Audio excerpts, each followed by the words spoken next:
Yes, indeed. Welcome to a visit with the Clara Luper Radio Show. This July 15th, 1984, right here in Oklahoma City on your favorite radio station. Call a friend, call a neighbor, but more important than that, you stay tuned and you listen to what will be one of Oklahoma City's most interesting shows. One of the shows that you're going to find out some good news. You may find out some bad news, but you're guaranteed to find out the best news.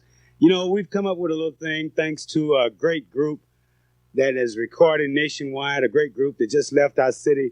But then they've laid something out that I think all of us need to be aware about. We'll talk about that a little later on in our show. But what we want to do right here today is to help you to remove some of the shackles from your mind. Isn't that right, Mrs. Hunter? That's true. We're going to remove some of the shackles from your mind, from your heart, and probably from your lives. All right. Because this is Clara Luper's KAZ show.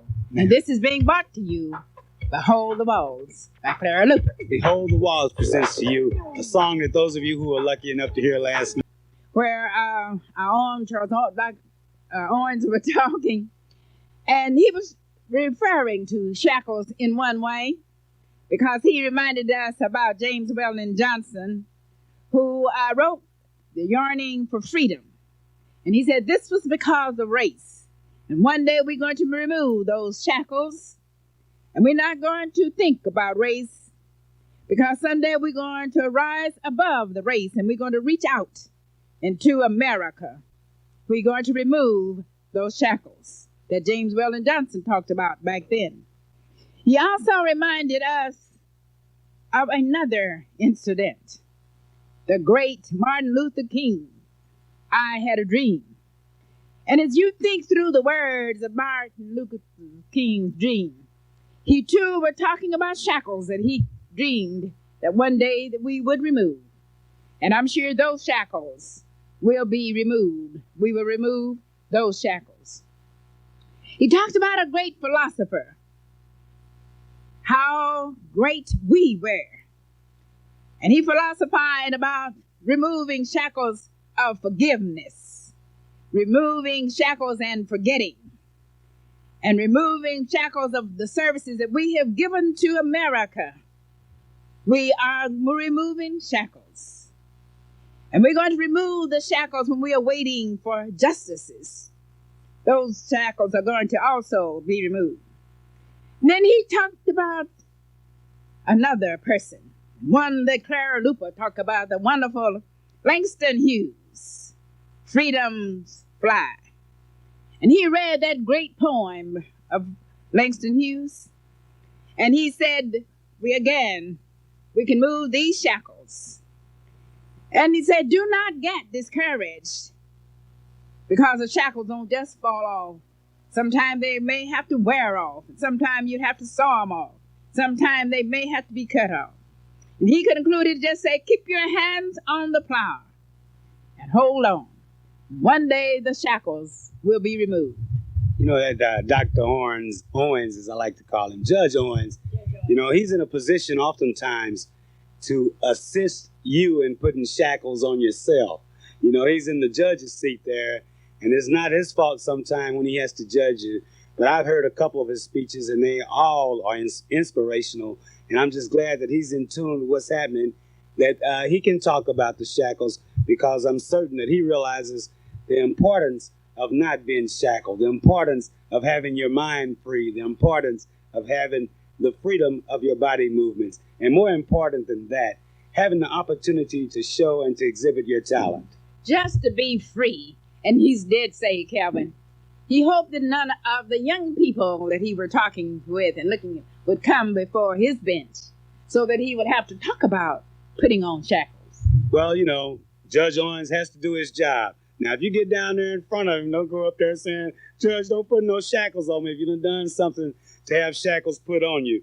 But RJ's latest Arrival album, we had a chance to hear it live and in living color last night in Oklahoma City. You have a chance to be aware of it here today on a visit with the Clara Luper Radio Show, being brought to you by Behold the Walls, a very beautiful 350-page book filled with photographs, filled with true life history. But more important than that, it can help you realize how far we've come, but yet it can also strike the spark to make you see how far we have to go.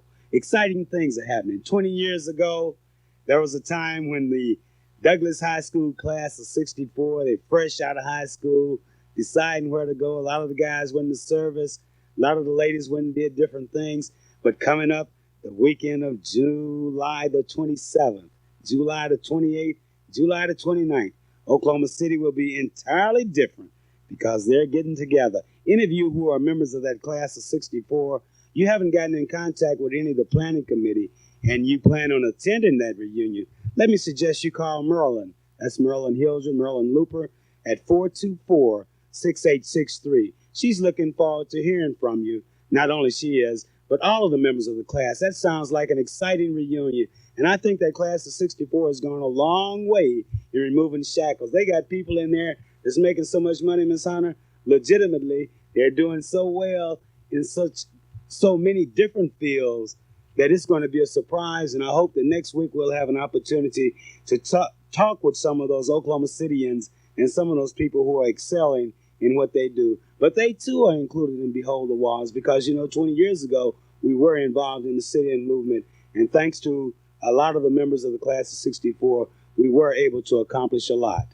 Well, that is true. And I want to congratulate that class of 1964, Calvin, because while working at Douglas, they made a great contribution toward education to help Douglas. This is one thing that I feel that they should really know, that I am appreciative, that they do not just put their money down the drain. They bring it back and they put it at Douglas School. They put it to good use, and they try to help young people. Well, they have a thing coming up that I think next week, Douglas High School and all Oklahoma City will be even more proud of what they're going to contribute, because that class is really surprising. I've been talking about them for weeks now, but they're getting close to the reunion. There's going to be a lot of them in town, and I figure I better start being a little nice. But I, too, am looking forward to that reunion, and also what they're going to leave Oklahoma City and Oklahoma City Douglas High School.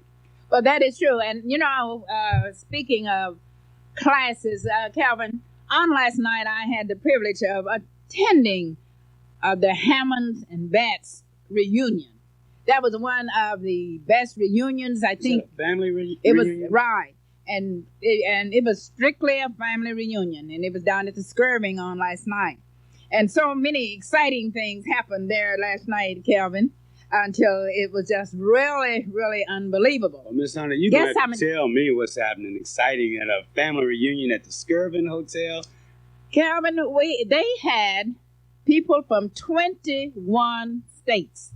Now, when I was ushered to my seat at the head table, and I was asked the lady, let me tell you, one of the funny things happened. I asked the lady, I said, where are you from? And she says, I'm from Texas. And I said to her, oh, I'm just so happy to have you here in my city, Oklahoma City. She was a mature person, and she looked at me very, very strange. And she said to me, do you think this is your city? And I quickly replied, yes, ma'am, this is my city. This is where I live, and this is my city. And wherever I stand, wherever I sit here in Oklahoma City, this is my city. And I am welcoming you again to my city. I know she thought that lady must be off her rocker, because she didn't see how I could feel that Oklahoma City was my city. But I know this is my city, because we have people out there, as Dr. Owen said last night, that's forgiving people. We have people out there that's forgetting people.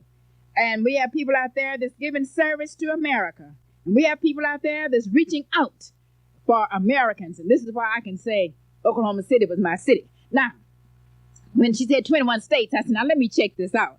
Because, I'm from Missouri, and you just have to prove things to me. I thought you were from a little small town in Texas, Miss Hunter. Oh, no, Luper, Calvin. I'm strictly from Oklahoma. Right. But I'm just using that phrase, don't take it literally. But I went and looked at that program. And you know what I did when I got home? I took that program and went all the way through it. And I'm going to name some of these cities, some of these states that were here in Oklahoma City on last night because they had 21 states. California, Illinois, Georgia, Maryland, Colorado, Cincinnati, and Texas had the largest delegation. I even counted all of the delegates that were here from different states, but I'm not going to give you all of them.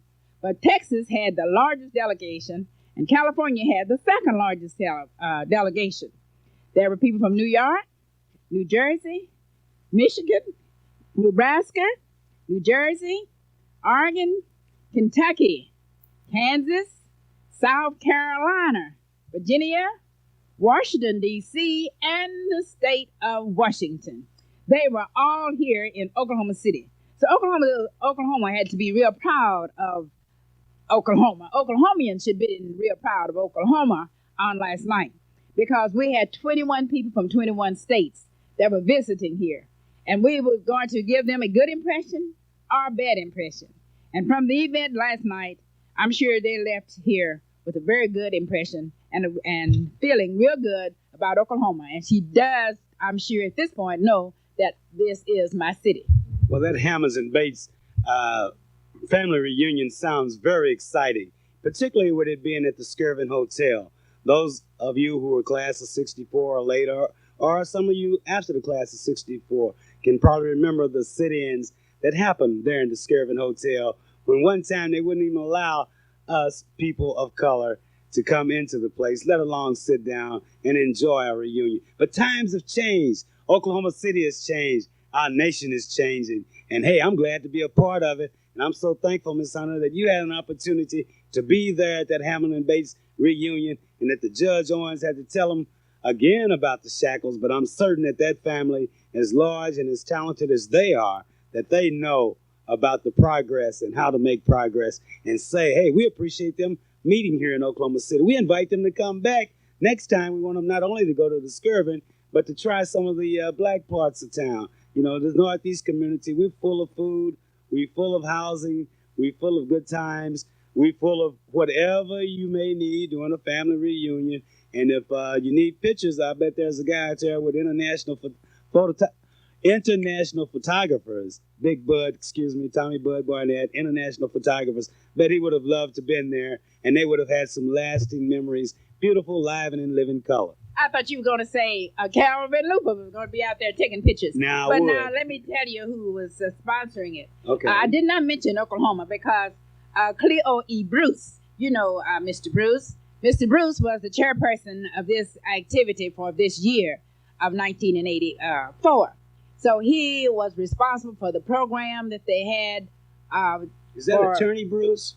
Right. Do you know Cleo E. Bruce? Right. Right. That's the same one that we were talking about.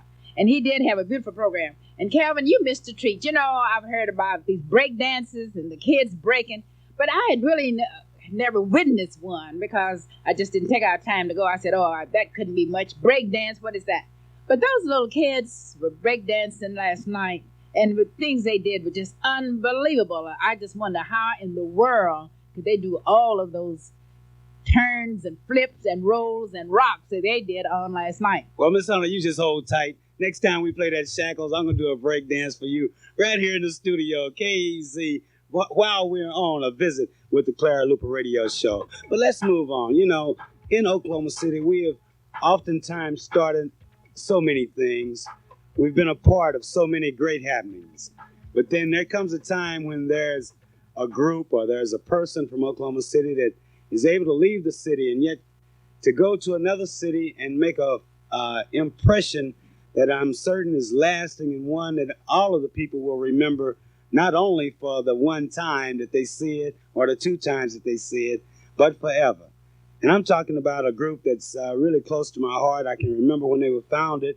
And we're fortunate enough today to have with us Mr. Ben O. Hall Jr., who's with the 3 Dimensions of Joy. Anybody who's been listening to the radio out there knows something about the 3 Dimensions of Joy. Their founder was Hugh Bennett, but the 3 Dimensions of Joy. They bring you joy in 3, 4, 5, 6 different ways. If you can keep your foot still and listen to the 3 Dimensions of Joy, something must be wrong with your foot. But Ben, You tell us a little bit about the Three Dimensions of Joy and what they just finished doing and how proud they made the citizens of Oklahoma City and those of us who have had an opportunity to hear them. Well, thank you, Calvin. The Three Dimensions of Joy have just returned from the General Conference of the African Methodist Episcopal Church. We were there to perform on the Tuesday morning services, opening services on Tuesday morning. But more importantly than that, after that, we went downstairs to the booth where Mrs. Luper was selling her books. And we proceeded to give... that book now, the that's title Behold the Wall. Okay, now that's want to point that out. Right. And we were giving many concerts there in the booth. We were singing by tape. And as we sang, people began to crowd around. We gave concerts on the hour, every hour. And as we sang, people began to buy albums. They began to get happy, began to become filled with the Spirit. And as we went on and went on, the word spread out throughout the whole Crown Center there at the Kansas City, Missouri. Right. People from all over the world stopped by our booth and told us how marvelous we were singing, how much it meant to them. And just to give a short background about the group, as you know, you mentioned that we were founded roughly 10 years ago. Hugh Bennett is the founder. Cordelia Bennett is our directress. Yours truly, Ben Hall Jr. is the president. Gloria Hall is secretary. She's my sister. Ah. She's probably as pretty as you are handsome. Oh, well, thank you. I'm sure she'll look. And Mrs. Regina Ewing is our vice president. And Estella McDaniel is our treasurer. We call her Bags. Were all of these people there in Kansas City, Missouri with you? Unfortunately, not all of our members were able to attend. We had two new members, one of which wasn't able to attend. That's Miss Colleen Williams. But those of us who attended, we had a marvelous time. We drove down, and we had a good time fellowshipping with each other, and we had a good time just being there. You know, Jack Thrower and Albert Trotter and Joyce Griffin, Colleen Williams, Carolyn Harris, all of them play a very important part in keeping the Three Dimensions of Joy rolling. They financial secretaries. That's really important. Yes, you know. I tell you what, Carolyn Harris, she's a new member. In fact, we just acquired her services a couple of weeks ago. Piano player? No, she's a first soprano. And she stepped right on in, and she was very instrumental in securing engagements for us, which is the point I want to get to. In being there, we went there with the purpose of just gaining exposure. In gaining exposure, several people stopped by the booth, asked us, you got to come to Memphis, you got to come to Florida, you got to come to California. It's just, we received so many engagements on this one little trip that it was unbelievable. And Carolyn was so professional. She just, was willing to stop singing to go and give people information about the group.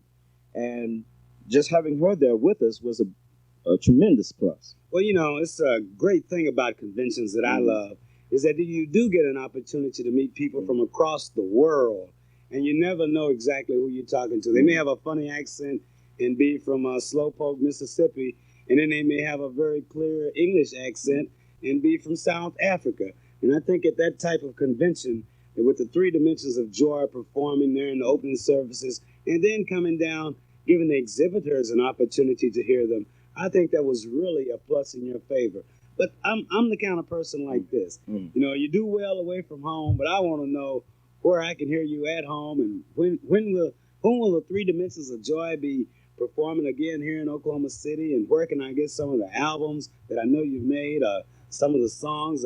How can I just come and sit in on a practice and get inspired, Okay, well, as far as our rehearsals, we rehearse every Friday evening at Hugh Bennett's home. That's, I believe, 1744 Northeast 44th Street. That's with... at 7 o'clock. Isn't Hugh with the plants? Is Hugh with plants? No, Hugh's special education instructor at Southeast High School. Oh, okay. That Hugh Bennett. That might be why you all are doing so well. You got a special education instructor helping everybody get along real well. But Mrs. Hunter has had an opportunity to hear the Three Dimensions of Joy, and she has feelings too. Right. And speaking of Three Dimensions of Joy, he was telling us that he was in Kansas City and about going around and singing at Clara Luper's booth. I'm wondering what was going on in Kansas City. Well, why were you there to get exposure? And why were you? Why did you have the privilege of coming in contact with these people from different states? Why were you in Kansas City? Well, the event there was the General Conference of the African Methodist Episcopal Church.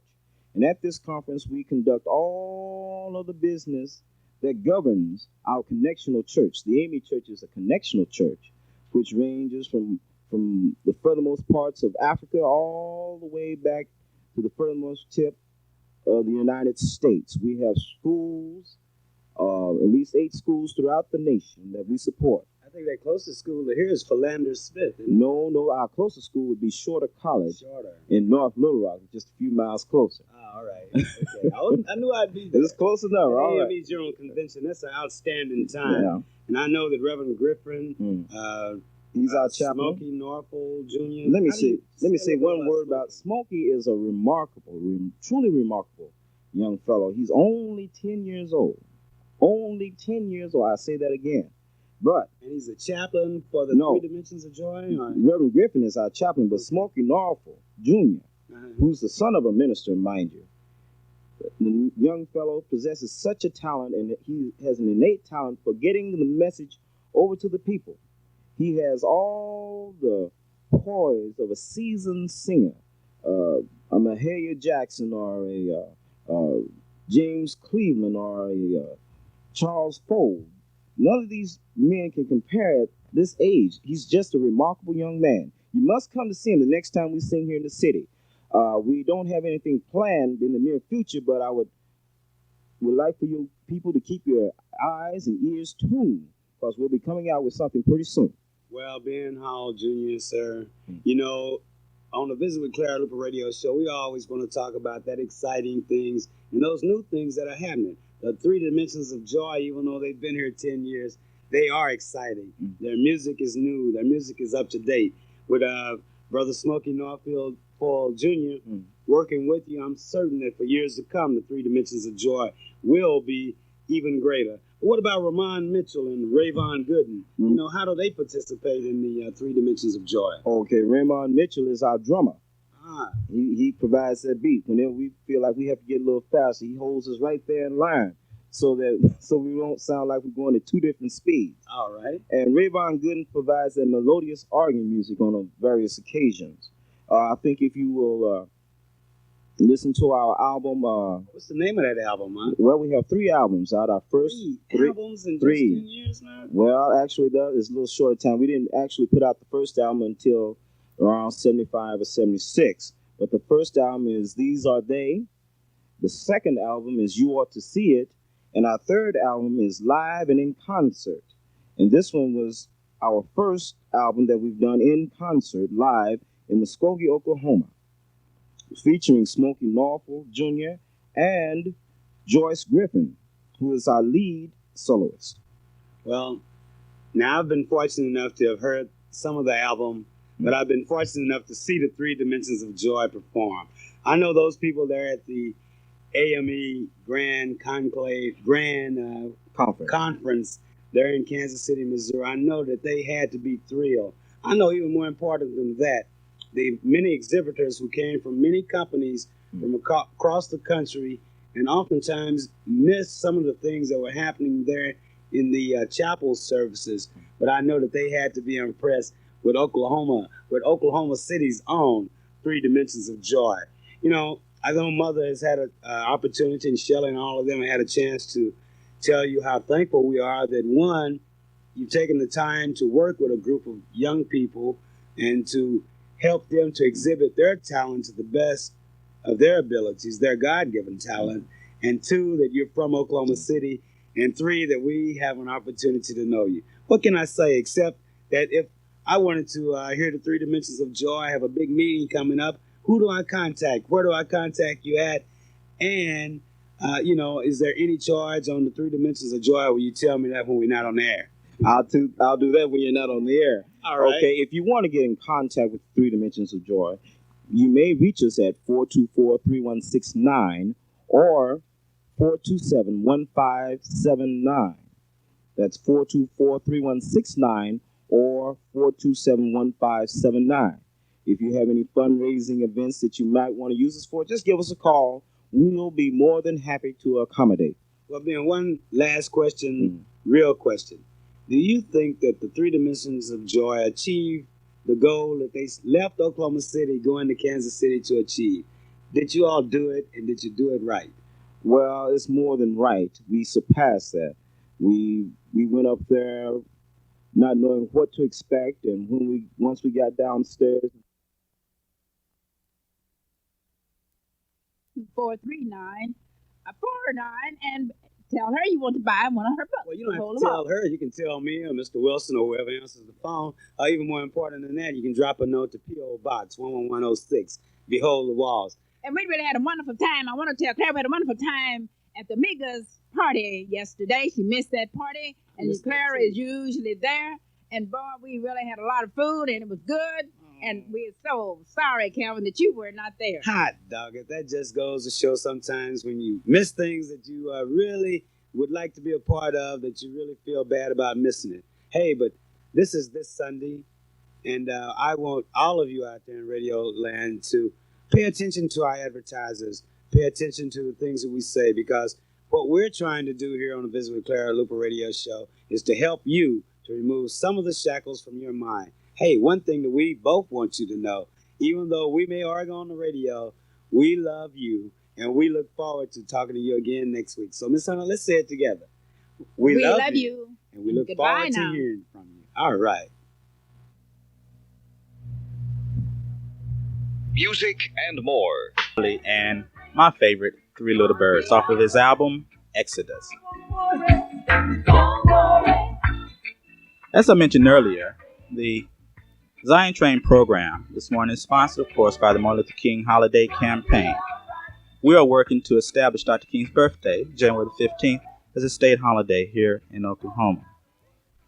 Last, on January the 14th, at the state capitol, the Martin Luther King Holiday Campaign sponsored an assembly to commemorate Dr. King's birthday. Had he lived, he would have been 54 years old. Before Dr. King was assassinated in Memphis, Tennessee in 1968, while working to better the benefits of working people all over America, shortly before that he delivered a eulogy, his own eulogy. And for our feature album this morning, we'd like to play a part of his eulogy. About that day when we will be victimized with what is life's final common denominator. That's something we call death. We all think about it, and every now and then I think about my own death, and I think about my own funeral, and I don't think of it in a morbid sense. Every now and then I ask myself, what is it that I would want said? And I leave the word to you this morning. If any of you are around when I have to meet my day, I don't want a long funeral. And if you get somebody to deliver the eulogy, tell them not to talk too long. Every now and then I wonder what I want them to say. Tell them not to mention that I have a Nobel Peace Prize. That isn't important. Tell them not to mention that I have 300 or 400 other awards. That's not important. Tell them not to mention where I went to school. I'd like somebody to mention that day that Martin Luther King Jr. tried to give his life serving others. I'd like for somebody to say that day that Martin Luther King Jr. tried to love somebody. I want you to say that day that I tried to be right on the war question. I want you to be able to say that day that I did try to feed the hungry. I want you to be able to say that day that I did try in my life to clothe those who were naked.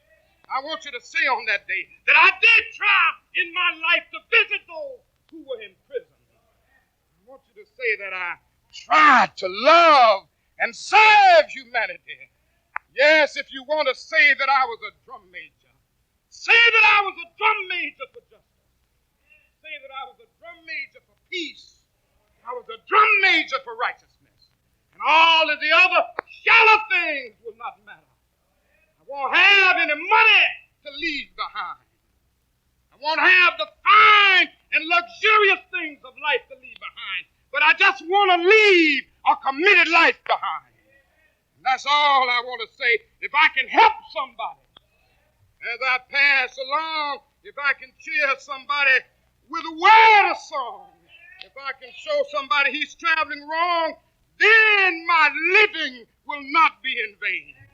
If I can do my duty as a Christian, or if I can bring salvation to a world once wrought, if I can spread the message as the Master taught, then my living will not be in vain. Yes, Jesus, I want to be on your right or your left side. Not for any selfish reason. I want to be on your right or your left side, not in terms of some political kingdom or ambition. I just want to be there